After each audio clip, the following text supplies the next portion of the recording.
This is a BushingFix.com installation video for the GM1 kit, which fits several vehicles according to the list on our website.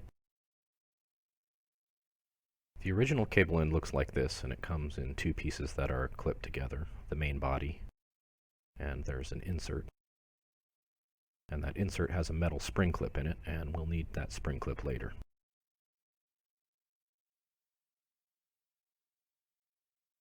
Depending on how your cable end has broken, you'll need to cut out the center section of the main body. You can use a small set of side cutters to do this, and you'll need to make about 3 cuts to do it.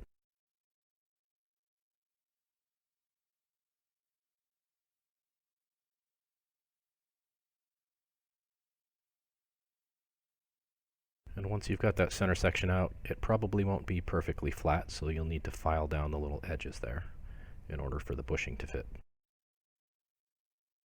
Test fit the bushing as you go, and on this cable I noticed there was a piece of plastic that was deflected from when I made one of the cuts, and I just removed it with some pliers there.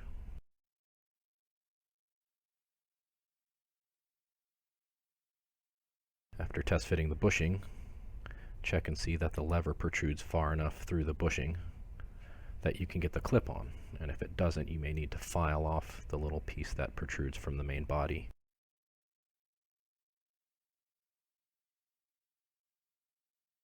Just as a side note, you don't need to remove the lever from the vehicle to do this.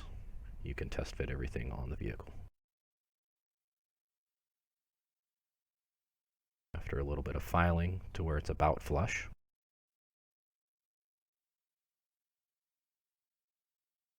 you should be able to put the bushing in and put everything over the shift lever, and the shift lever will protrude through the bushing enough that the notch comes through far enough that you can get the metal spring clip into place.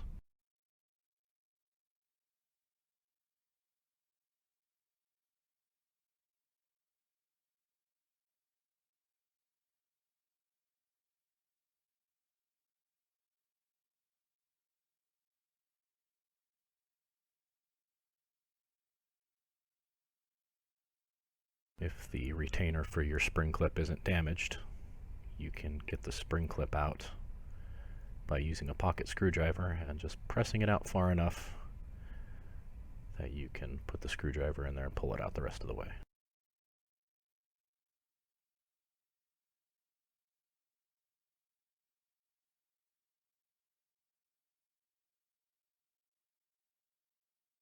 The spring clip ideally presses over the top of the pin, but it's easiest to get one of the legs of the spring clip into the groove first.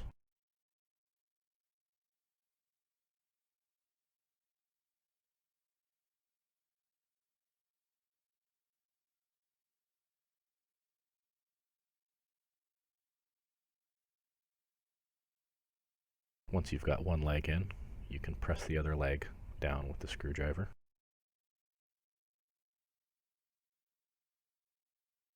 And this requires less force and more patience. If you're just patient with it, it'll go in pretty easily. Once it's in, be sure everything pivots nicely. Shift the vehicle back and forth to be sure everything is installed correctly, and that's it, you're done. Thanks for watching.